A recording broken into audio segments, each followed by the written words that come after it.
Howdy folks, my name is Bucket Fridge. I hope you're all doing very well today.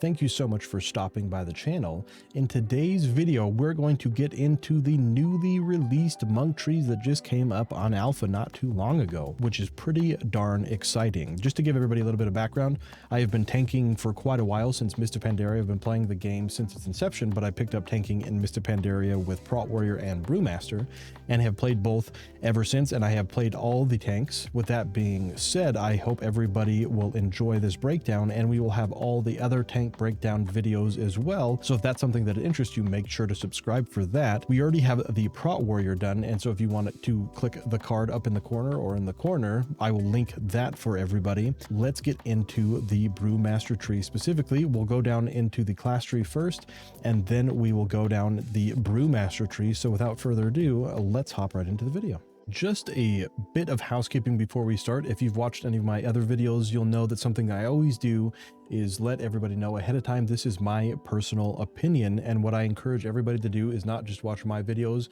but many content creators' videos and gather as much information as you can, and then make the decisions that are best for you, given all the information that you can, not just with World of Warcraft, but with WoW or anything that you're trying to gain knowledge or understanding of. It is always best to give yourself as much information as possible, and then you can make the decision that works best for you and your needs, because not everybody has the same needs and desires, especially when it comes to playing a game like WoW. So with that being out of the way, let's hop into the talent trees. All right, let's go down the monk tree first, and then we will go down the Brewmaster tree second.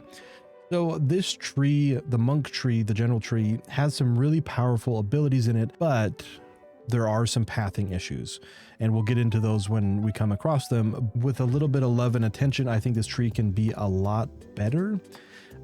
So we'll go over some of the things that I would change. So one of the things I think you can take here is I actually think you can take Rising Sun Kick as Brewmaster. This is actually pretty cool because it's something we've never actually had before. Rising Sun Kick is traditionally only for Mistweaver and Windwalker, so giving it to Brewmaster is actually pretty exciting. So let's take Rising Sun Kick. Extra buttons to click and more damage is always good. And then we're going to take this because this is a no-brainer when it comes to Brewmaster, right? Reduces all damage taken by 3%. No-brainer. Then we're going to take Detox because we have to get down to the Ferocity of Zuen, which is an incredible talent. Increases all damage done by 4%. Who doesn't want to do more damage? And then we also, this is one of the pathing issues. So there's a very powerful talent down here called Grace of the Crane. Increases all healing taken by 2%. And it's pretty interesting because going down this route is locked behind going Soothing Mist. And while you're channeling, you're not going to be able to block and do those kind of things as a Brewmaster. So picking this feels really bad to have to waste a talent point as a Brewmaster, and then we have to take an additional talent point with Roll. This is, they clarified, and this is meant to be an additional charge to Roll being baseline, but this is an additional charge. And then having to spec into the increased range also doesn't feel great. And then increase all healing taken. Increasing healing taken is pretty substantial because as a tank, you're obviously going to be healing yourself and have the ability for the healers obviously to keep you alive. So increasing this by up to 4%, that could be pretty significant over the entire duration of a raid fight or an entire M+. So while this is very powerful, the nodes that you have to take to get here are not very good for Brewmaster. So it is likely that we'll be skipping it, and unless they rework the tree, we could always do something like you could increase Vivify healing and have that go into there, or have this just be a straight shot from this to this to this or something, or maybe even make it a line from Rising Sun Kick. But taking Soothing Mist feels really bad. It doesn't feel good, but I don't know of a way to be able to path into this and take this still without really severely hampering yourself later down in the tree. So for now, we won't take that, but after we go over the initial build, maybe we can try a build where we take this and see what we can work up. So with those being taken, the other really bizarre path up here in the first part of the tree is having to take both Paralysis and an improved Paralysis just to get down to Fortifying Brew your wall, which is an incredibly important cooldown. So now we have 1 point to spend, and it's kind of not a great option. Like we said, going down this side of the tree feels really bad. So for now, why don't we take something like disable, reducing move speed will help us kite and do those kind of things in M+. In a raid scenario, this isn't always super applicable, but it is something that we can take because, again, speccing down this side of the tree is kind of painful as Brewmaster. So with that being said, we definitely want our Transcendence. Transcendence is awesome as a way to reposition bosses, as raid wipe protection, lots of different things, lots of awesome things for Transcendence. Then we have our Interrupt here with our Spearhanded Strike, and we obviously are going to take Fortifying Brew as that is our big cooldown. Currently it is a 6 minute, and so this one's actually an interesting choice node. So it increases your chance to dodge by 25% and your armor by 25%, or reduces the cooldown by 2 minutes.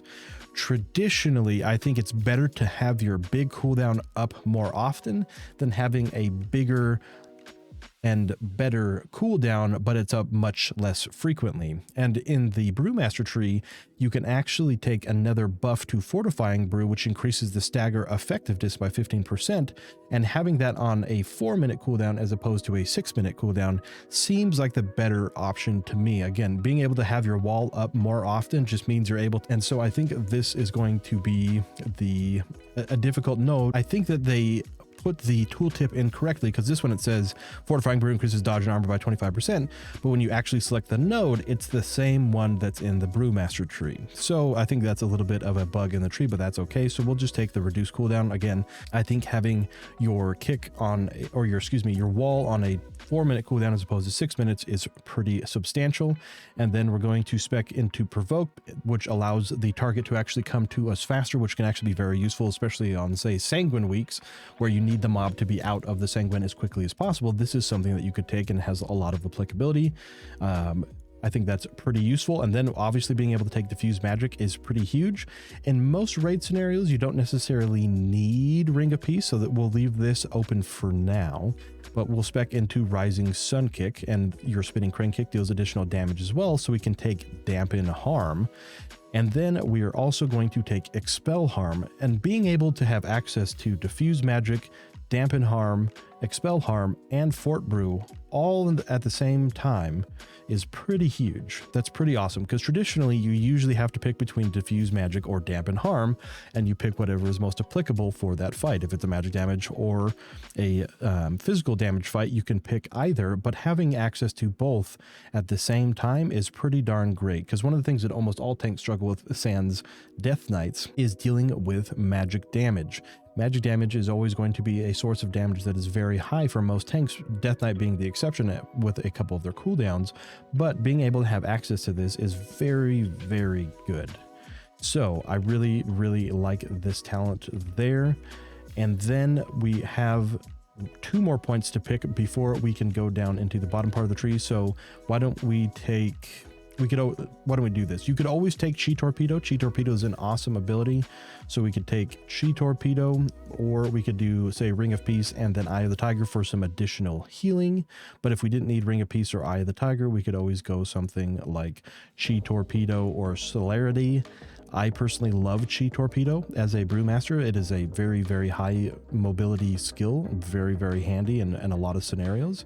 So we can do that. And then why don't we do Touch of Death to get us down in the second part of the tree. With the wind walking, increasing movement speed, like going into Eye of the Tiger, it's a little more damage over time and a little bit of additional healing, so that's not bad at all. So we could do something like this instead and take it that way. And then I think this ability over here is pretty generous, or it's pretty great. It being called Generous Pour increases you and your allies' avoidance by 4%. 4% avoidance isn't anything to scoff at. That's quite a bit, actually. So this ability is actually pretty darn cool. And then we're going to take the reduced cooldown on Touch of Death. We're going to go down into Bounce Back. This is just an additional DR, which is pretty awesome. The actual node itself is obviously not working as intended, I believe is what NYI stands for. And so reduces all damage by a certain percent. We don't know how much damage reduction that is meant to be. It might be scaled off of your attack power or another thing, but more damage reduction when an ability hits you for 20% of your max health is really, really powerful, because you're decreasing the amount of damage that you take. And so then when it comes to the stagger damage, you take the initial damage, say it does 20% more than your health, then the stagger damage that comes after it, because we are monks and we have our stagger, is going to be reduced by whatever percentage this is meant to be, which is pretty darn strong. So then we can take some of the Blackhawk statue. Blackhawk statue is very, very handy for any kind of ad fight, and even in single target scenarios can be interesting. So this is definitely a great talent point. We don't know what this is supposed to be. I imagine they're going to try to create some kind of wind walking statue. We don't know what it's going to be. It's under construction, so obviously we're not going to spec into something we have no idea about, but we have 4 points left to kind of go down and see what we need to do. So if three consecutive abilities hit more than 3 enemies, they deal an additional % damage. That's never bad. We won't obviously spec into that yet. But with this, I feel like it's one of those things that looks good, but is actually kind of bad. Having 4% increased movement speed is not a bad thing. But is it worth 2 nodes when you could be picking other things in the tree that can potentially give you more throughput, damage, survivability, etc.? I just don't know that this is super worth it.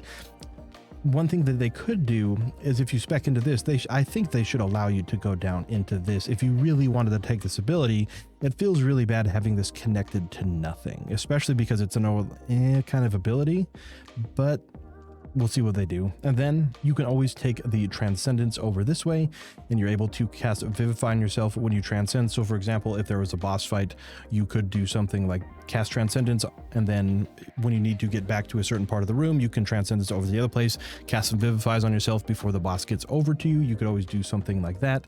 For now, I think what we'll do instead, since we have 2 extra points, until we know what this is, I don't know that we necessarily need either of these. This is situational. It would require a very specific boss fight, so I don't know if this is always worth it.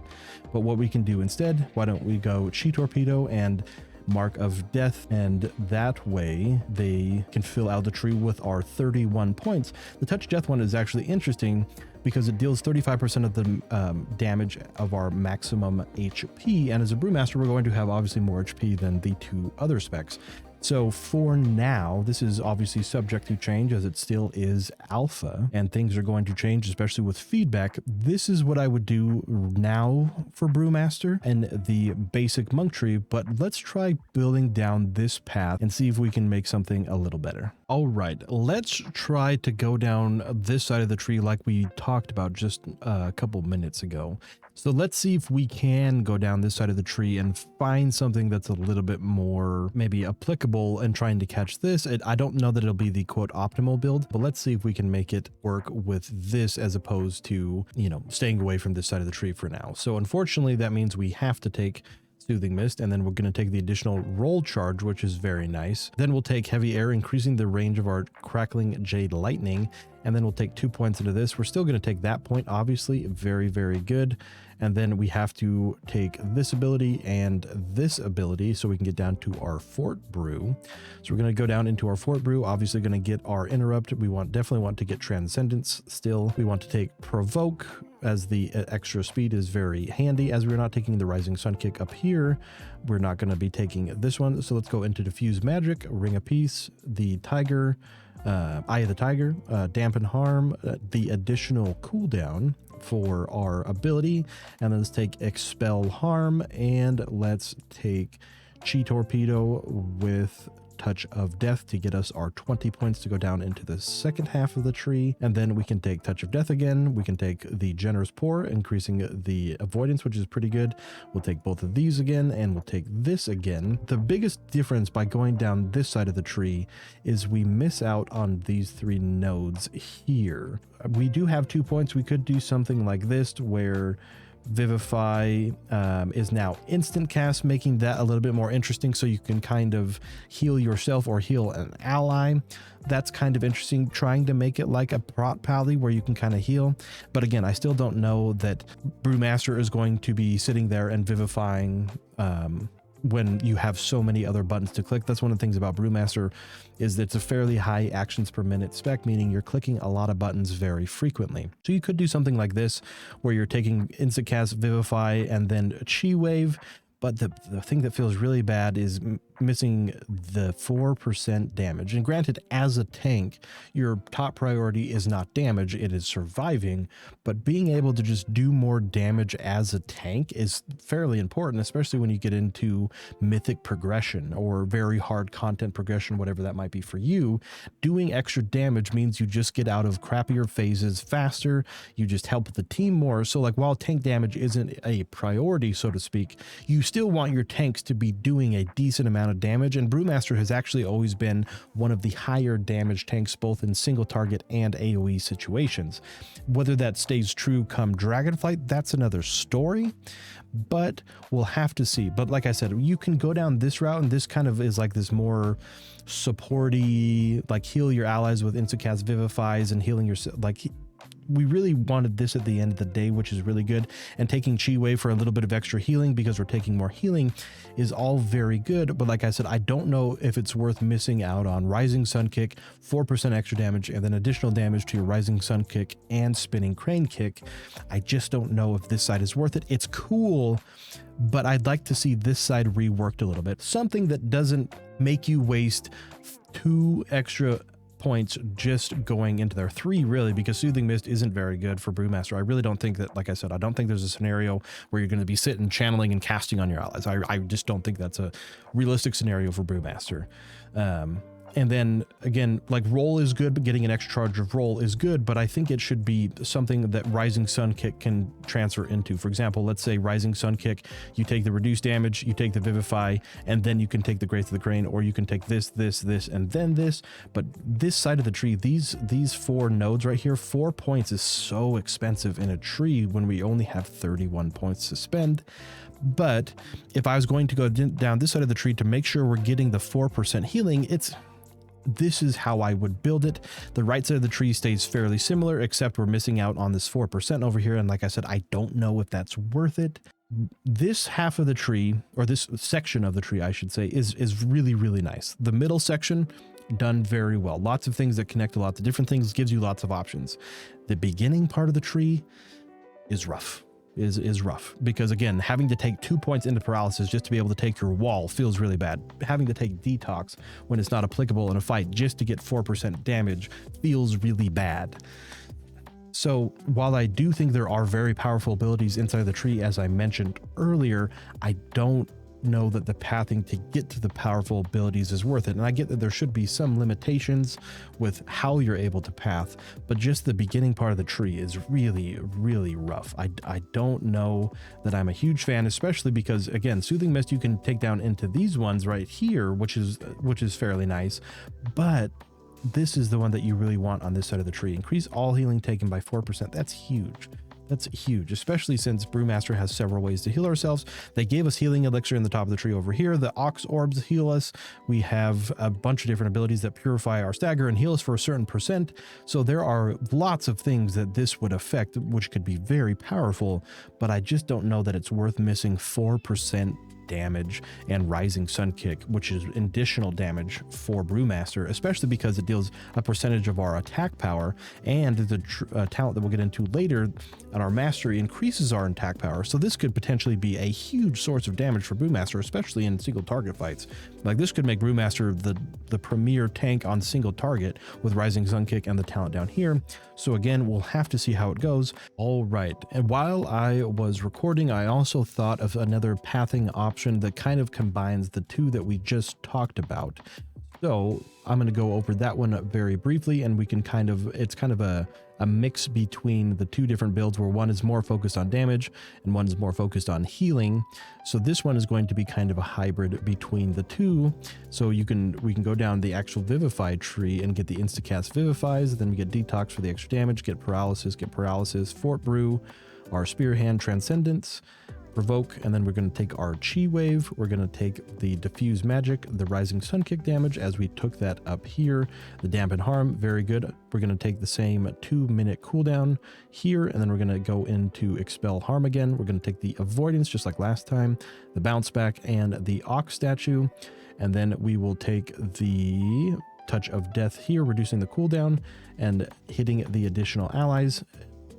Hitting 3 or more enemies gives us additional damage, and so now we have a few points to play around with. Well, something we also could do is if we didn't want to spec into the Touch of Death, since we went down this side already, we could actually put a few points into this, because after transcending, your Vivify does more healing, and we increase the Vivify healing over here. And so we could spec down into it like that instead, leaving us 1 point for a little bit of utility, whether we want immunity to roots and snares, or we could do something like this as well and just take Chi Torpedo instead, and missing the Touch of Death, the Ring of Peace, and this additional bit of healing and damage, just so we can get a bit extra healing from the Vivify route. So it'll really depend on how useful instacast Vivifies are with the additional healing. Again, if we can spec into this ability more easily, I think this becomes a lot more attractive. But as for now, this could be something that might be a little bit more sustainable, maybe a little bit closer to a pally. I don't know that Escape from Reality is terribly useful in all scenarios. So instead, if we didn't want to take that either, we could always go down into Ring of Peace this, and then take 2 points here and get the additional Touch of Death cooldown. Or we could do something, if we didn't need a Ring of Peace and we don't need this, we could do this instead and put 1 point into here, and then maybe take a point out of Chi Torpedo and put the last point into Resonating Fist. We could always do something like that. So they're like I said, the middle of the tree is a lot of really, really nice options, but the beginning of the tree is the rough part. So you could always do something like this. This might be a little bit more applicable. Not having to take Disable always feels nice, but being able to, having to spend an extra point here. If this was a 1 point node to just increase the Vivify healing and then made it instacast, I'd be a lot more inclined to go down this route. But spending 3 points just to increase Vivify and then make Vivify an instacast, I don't know if that's going to be worth the extra points into it. It will really depend on how Vivify is tuned. But that's going to wrap up the actual monk tree itself. But let's hop into the actual Brewmaster tree itself. What we'll do with the Brewmaster tree itself is we will go into more of a single target and raid environment, and then we'll go into more of a AoE cleave or Mythic plus scenario for taking more AoE abilities. I don't think too much actually changes whether you're doing Mythic plus or whether you're doing raiding in the Brewmaster tree itself. Or excuse me, in the monk tree itself. I don't believe a lot changes, but a significant amount actually changes in the Brewmaster tree. So let's hop into it. Alrighty, let's hop into the Brewmaster tree. The one thing that I do want to say before we start about the Brewmaster tree is, man, there are so many powerful abilities in this tree and just not enough points to take them. We only have 30 points. Eventually we'll have 31 due to the increase, obviously, when we reach max level, as you can see here. But for the 30 for now, there's just so many good abilities. You want to take them all, but we just can't afford to take them all. So we have to be very selective about what we choose. Obviously, Keg Smash are bread and butter. Stagger, those are obviously no brainers. We got our Purifying Brew and our Shuffle. Obviously need both of those. And so now we have a few choices. For this one, I believe it's still going to be better to take Rushing Jade Wind majority of the time, as this is not only just applicable in AoE scenarios, but it's also applicable in single target. If you'll know from playing Brewmaster a bunch, you try to keep your Rushing Jade Wind up to close to 100% of the time as you can. It's just additional damage, and it's never a bad thing. So Rushing Jade Wind here is very powerful. Special Delivery has always been an interesting talent, but it's rarely taken. I've seen it taken sometimes in M+, but the difficulty is it lands where you were standing after 3 seconds. So for example, if you are moving and kiting mobs in say M+, this has the potential to only hit a few of them, or maybe only hit one of them, or potentially even none of them, even though it reduces their movement speed. I still think Rushing Jade Wind will probably be the predominant choice here, just because it's kind of a fire and forget ability. You hit it, it starts spinning, and you don't have to worry about it till it's off again, and then you just click it again, where Special Delivery requires a little bit more play around. Now we have a few options. So I think Hit Scheme is incredible. Dealing damage with the Blackout Kick increases the damage of your Keg Smash by 10%, stacking up to 4 times. So additional 40% damage on Keg Smash, which is going to be our single highest damage ability that we have. So making that do more damage is pretty insane. And now we have 2 points to play around with, because we definitely want to go down to this side of the tree and we want to go down this side of the tree. So now we have a few points. There is a world, for example, where if we took Grace of the Crane, that I think Healing Elixir becomes a lot more intriguing, or we can spend 2 points, and Gift of the Ox is something we already have already. Gift of the Ox has always been pretty useful. It's not a huge amount of healing, but it is still additional healing, which is very nice. And this is something fairly new, Quick Sip. Every 3 seconds, your Shuffle purifies 1% of your delayed stagger damage. So if we take 2 points in this, it reduces it still by 1%, which I find to be interesting. I don't know that 1% of the stagger being purified every 3 seconds is huge. I suppose, depending on how much stagger you're taking, this could be potentially very powerful in a raid scenario where the boss is hitting you very hard. 1% obviously becomes greater when the 1% of the total when the total number is bigger. This becomes very interesting because now the 1% is actually healing a substantial bit. So this might be taken as you get into higher keys or in mythic progression, but I don't know that this is necessarily going to be very good in the very beginning of the expansion, just because the 1% of the stagger that you're taking is going to be a lot smaller. Since the numbers are going to be smaller, you're going to have less health, etc., etc. So this might be something that we can take and that gets better as the expansion goes on, or it might be something that we can do just to go into old reliable. I think both are probably viable, but it will depend on, I think, the content that you're doing, whether this becomes applicable or not.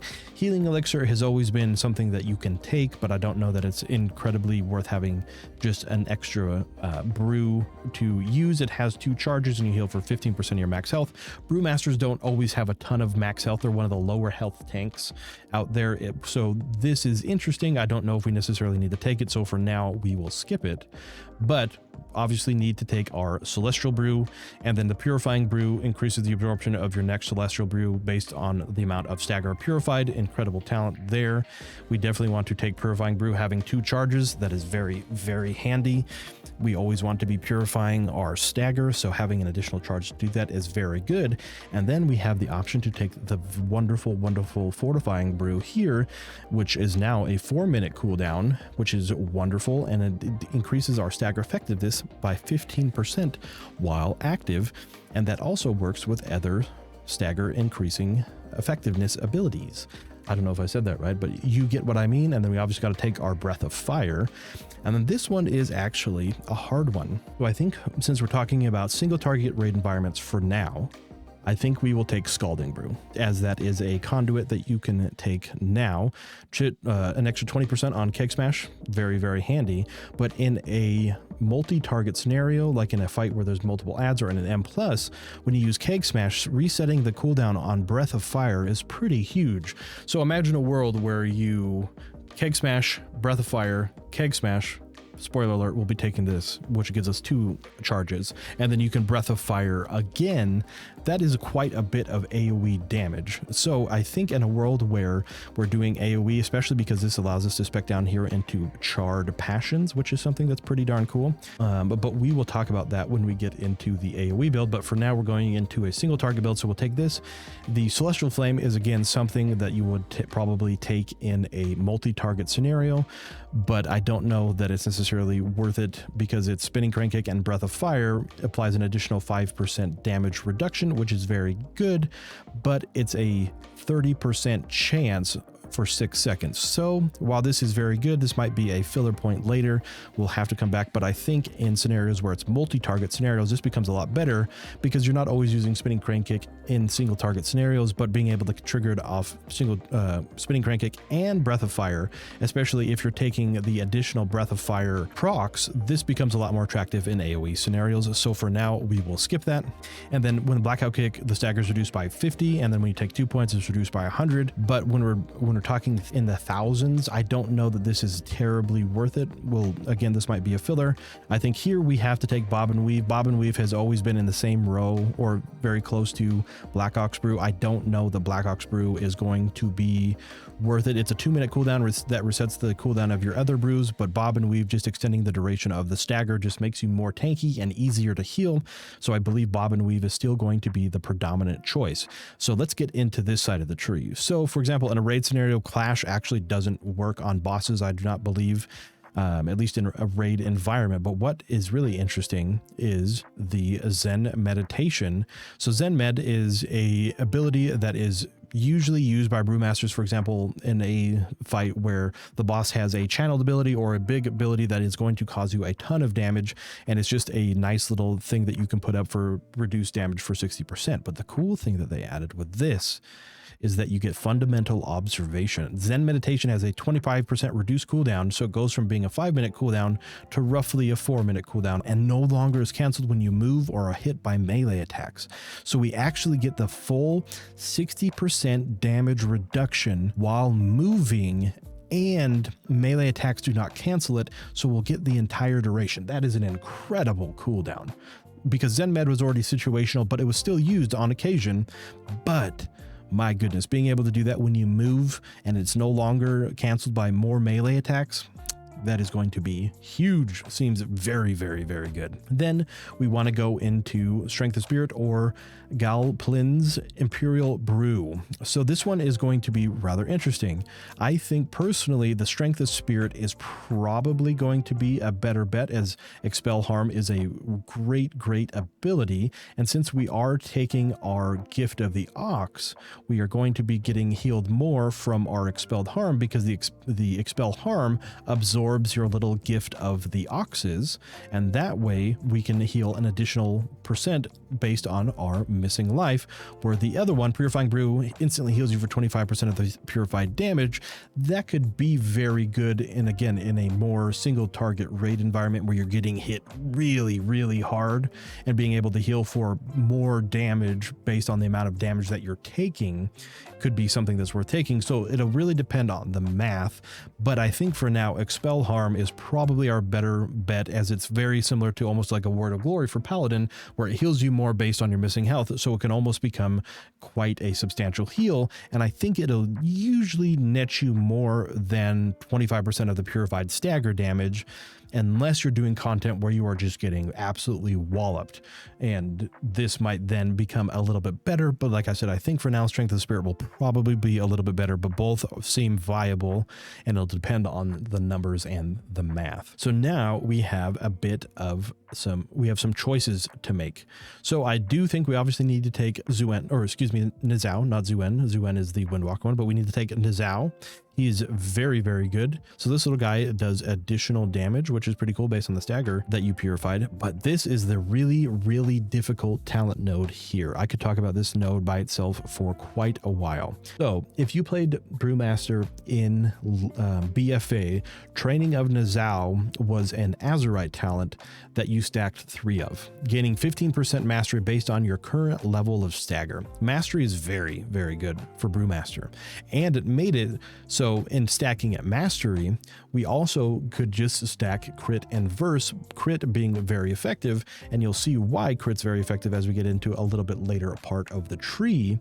But this node is very difficult because light brewing has always been very much a staple in the monk tree. Just reducing the cooldown of Purifying Brew and Celestial Brew by 20%, very big, very, very big. But Training of Nizao was also so incredibly powerful. It made Brewmasters the best tank in BFA for the entire expansion.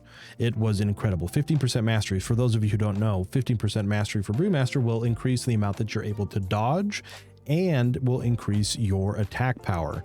So having both of those is very, very crucial, especially because, so say we do take Training of Nizao, we have this ability here that they just added. Each time you dodge or an enemy misses you, the remaining cooldown of your brews is reduced by 1 second.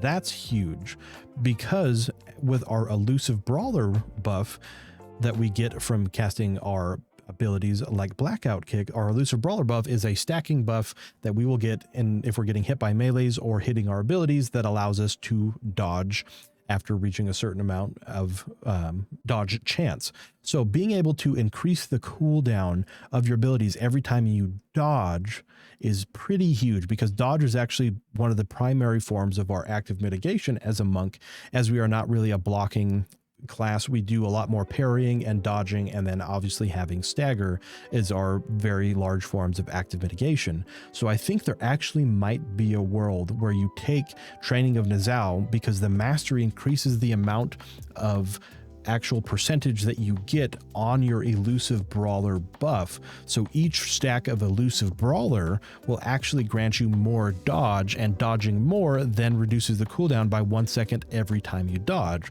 Pretty useful. And the other thing that's important to note about this too is you can still take this and also take this, and this is still very, very good in combination together. But I think the extra mastery from training of Nizao, it was so good in BFA.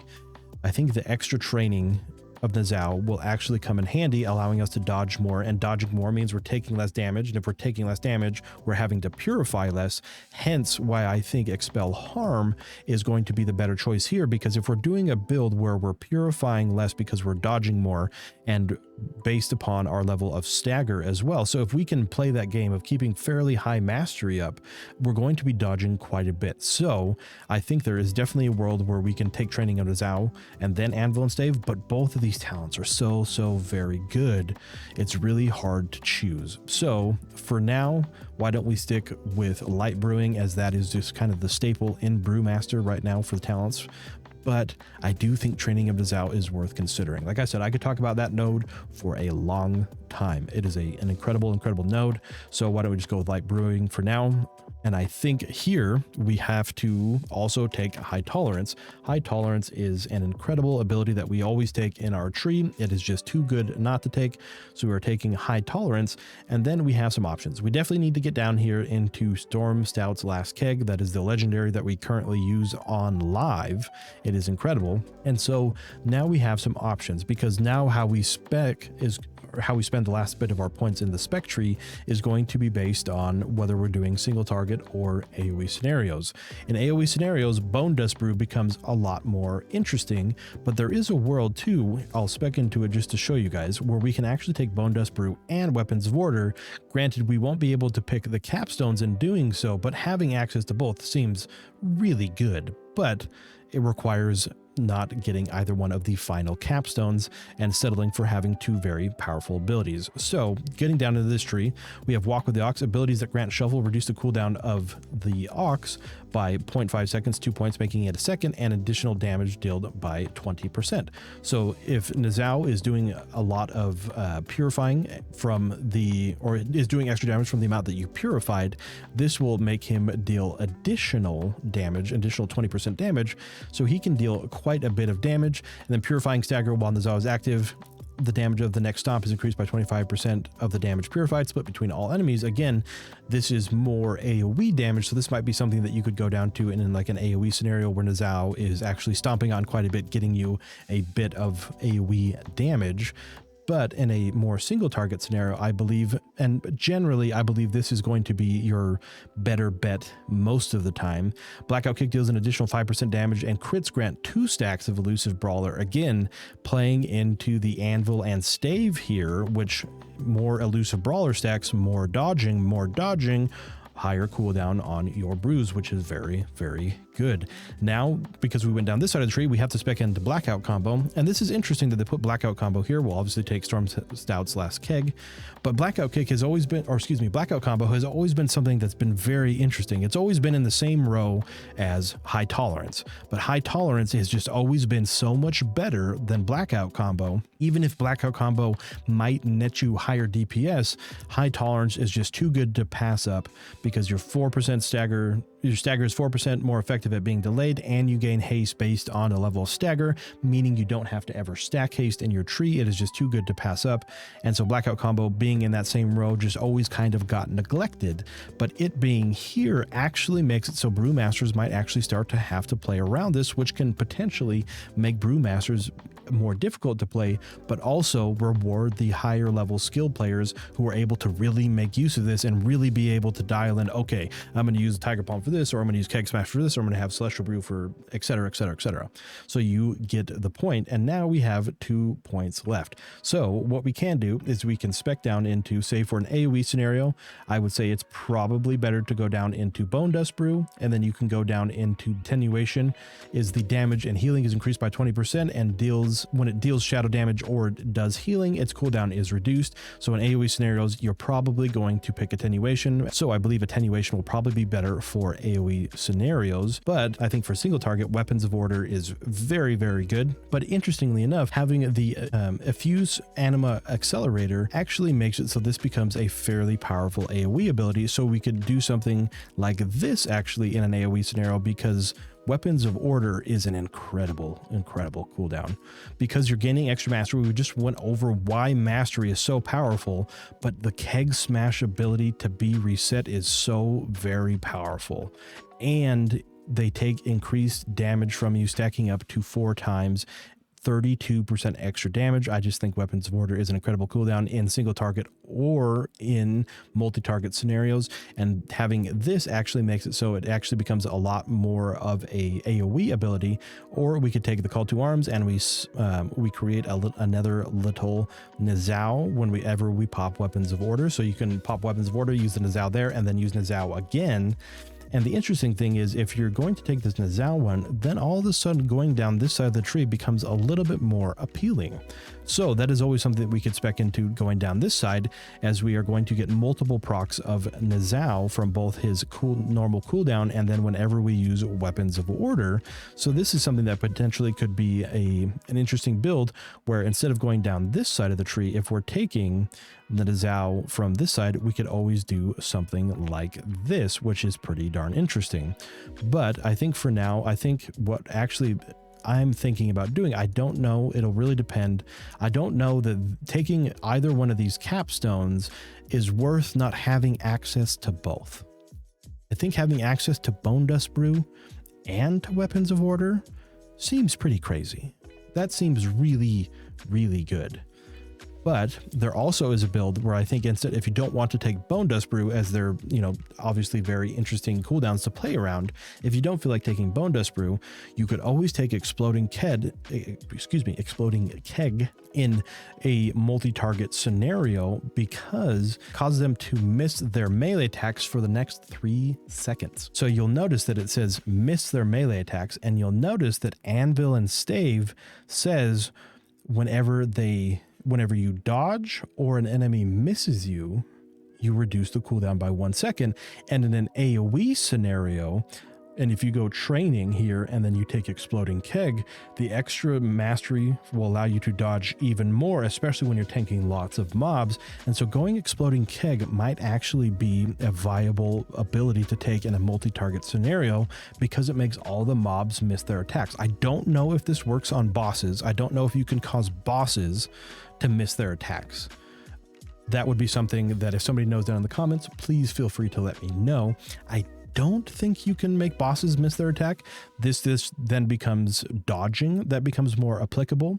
But in a scenario where you can't make them miss, like a boss fight, for example, you could always just be taking a Bone Dust Brew, as I don't know that summoning Nizao or having some extra AoE damage is better than taking Bone Dust Brew, which is also very good on its own and is taken in AoE scenarios anyways. So there is a world where you could take both of these and have both of these cooldowns. Granted, you are missing both of these capstones, but having both of these is pretty incredible. Now that we've gone over a basic raid build, why don't we go down a Mythic Plus build? So let's remove all these points up here. I still think that this stays fairly similar up here. I don't know that a lot changes. Again, this might be interesting if you're maybe even in a Mythic Plus scenario, because you'll be probably taking more stagger damage. You'll be getting hit by more mobs. This might again become interesting. But for now, I don't necessarily think that it's worth taking. Flash is interesting because it allows you to move a creature. So for example, this might be more niche in scenarios like a Sanguine Week, where you're trying to pull mobs out of pools or get mobs out of tricky scenarios. So this might be applicable, but this is more of a choice node later, I think. I don't know that you want to spec into this just always and forever. So with Celestial Brew, we obviously need to take that. We obviously need to take a Breath of Fire. We obviously want the extra ability for us to gain more absorption, which is always very, very good. Purifying Brew has 2 chargers. I think Bob and Weave is still too good not to take. Fortifying Brew, again, is too good not to take. And then, like we were talking about, though, I think taking Celestial Flames in a multi-target scenario is actually really, really interesting, because Celestial Flames is, again, activated by spinning Crane Kick and Breath of Fire, and it reduces the cooldown, or it reduces the damage by an additional 5%. So if every enemy is now doing additionally 5% less damage to you because you're able to proc this more often, this all of a sudden becomes very attractive. And as we talked about earlier, while when you use your Keg Smash, the remaining cooldown on Breath of Fire is reset. So you can go Keg Smash, Breath of Fire, because remember, we always want a Breath of Fire after we Keg Smash. So we can go Keg Smash, Breath of Fire, Keg Smash, Breath of Fire, and then this gives us another Breath of Fire charge. And then when we get down into here, this is also a very interesting node.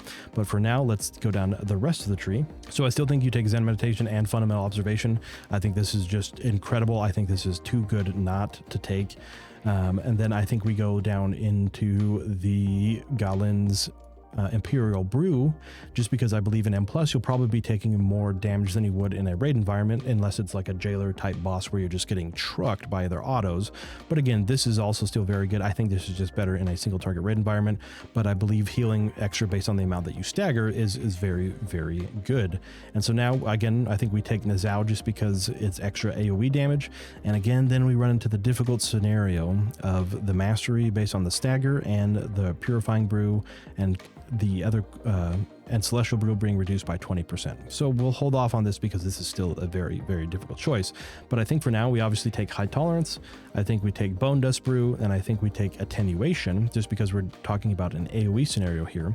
And now we want to go down into, actually, we have some choices here. With the Walk with the Ox, this Ox becomes a lot more interesting when you're in a multi-target scenario, because any abilities that grant shuffle reduce the cooldown, and so you're going to be able to use this little bad boy more, or having purified more stagger because we're doing multi-target scenarios.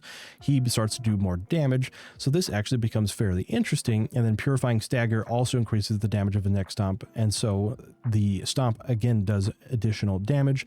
And then we can take the last keg because I think this is mandatory no matter which side you decide to go down. We have 2 points left. We have the interesting choice of which one of these bad boys to take. There is, I think for M+, I think the training of Nizao, being able to have extra mastery to do extra damage, dodging more, is just too good in M+, and I think it's probably a little better than light brewing in a multi-target scenario. So this, I think, will do like that, and then we can spec down into 1 point into this.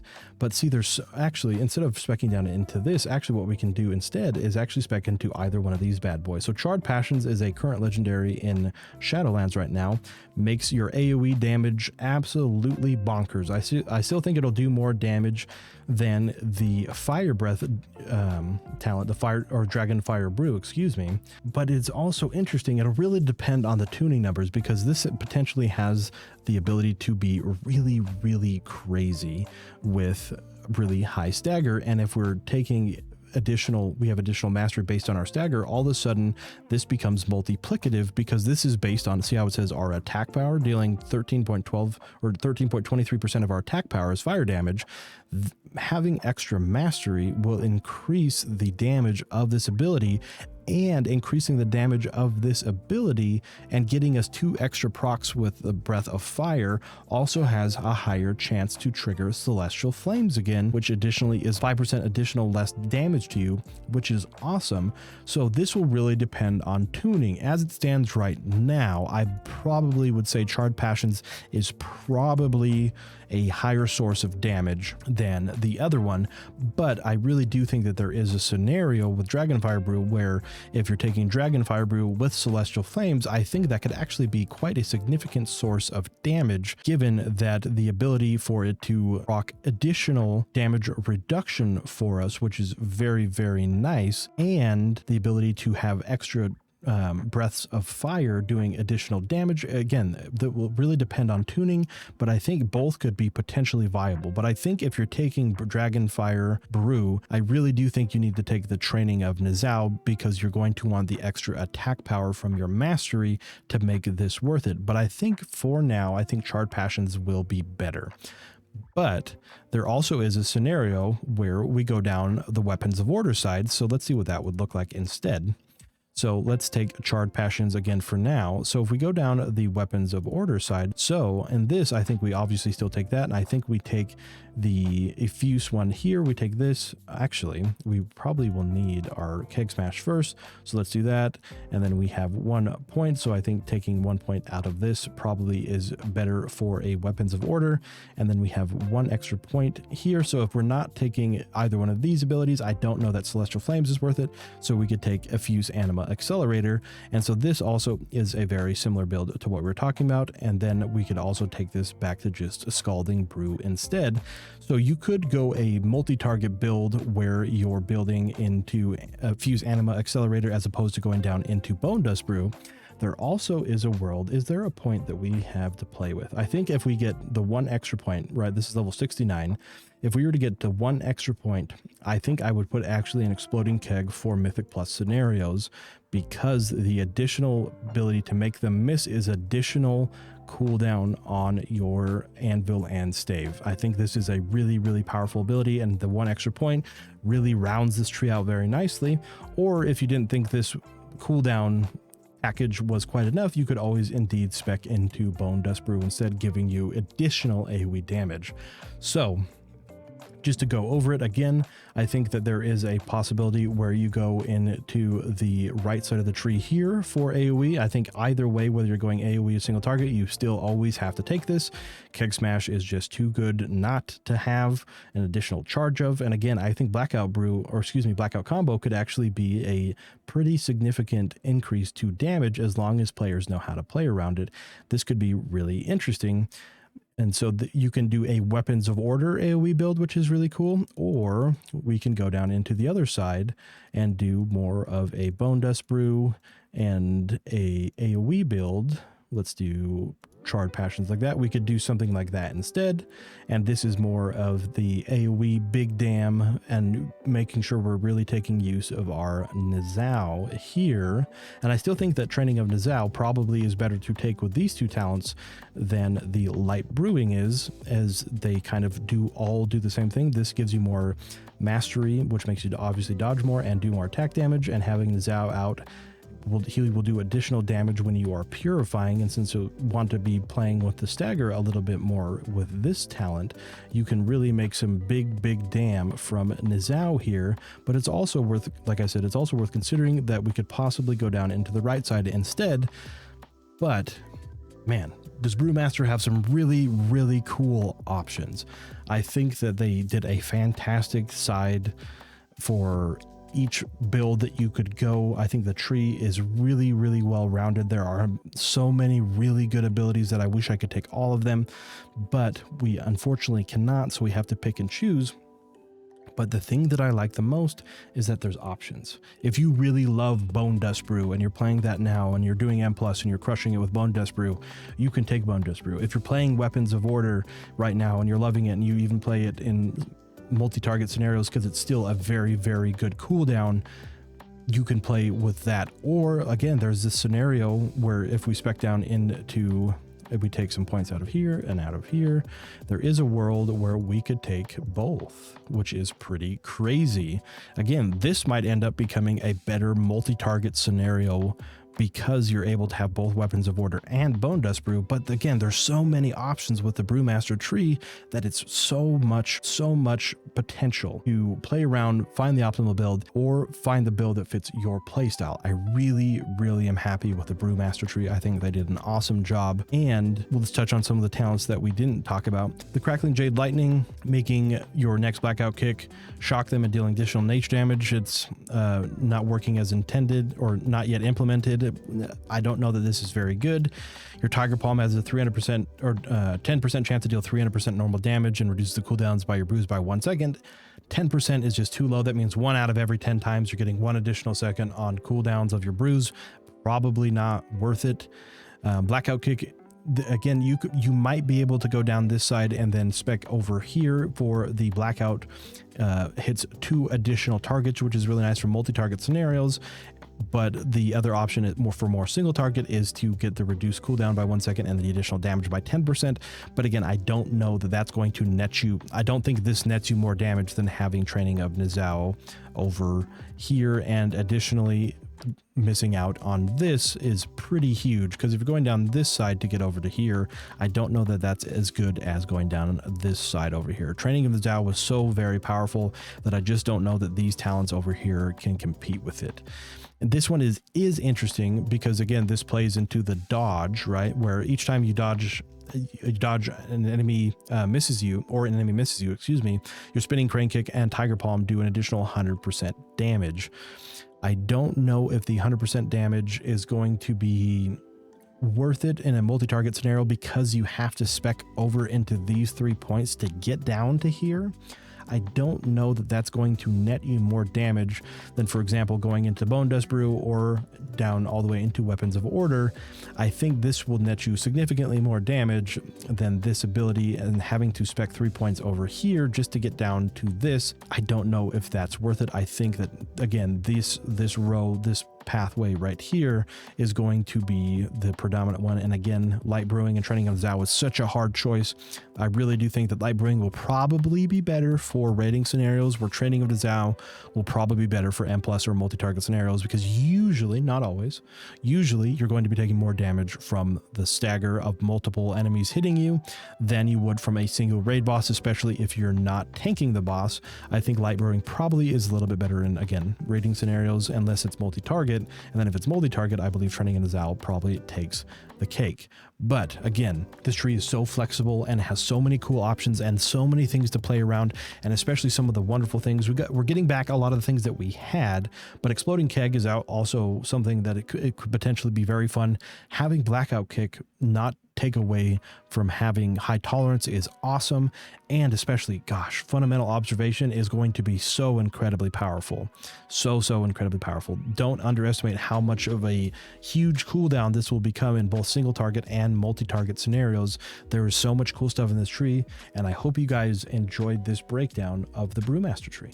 All right, folks, that's all that I have for you for today's video. Again, we will be going over the other tank trees in future videos, so make sure to subscribe for those, as this is going to be a channel primarily focused on tanking and doing all forms of content, both PvP, PvE, and Mythic Plus and raiding scenarios. So make sure that you stay subscribed for all that. Thank you, everybody, for watching. If there's anything that I said that you guys disagree with, or anything that you want to add, I love talking theory crafting with everybody. I love learning about what everybody else might think. So please let me know down in the comments if there's something that I might have missed, or something that you could add as insight, or even if you disagree with me. I would love to hear all of those. So again, thank you everybody for watching. Make sure to stay tuned for future videos. But until the next one, I will catch you all then. Make sure to stay safe and be kind, and I will see you all in the next video.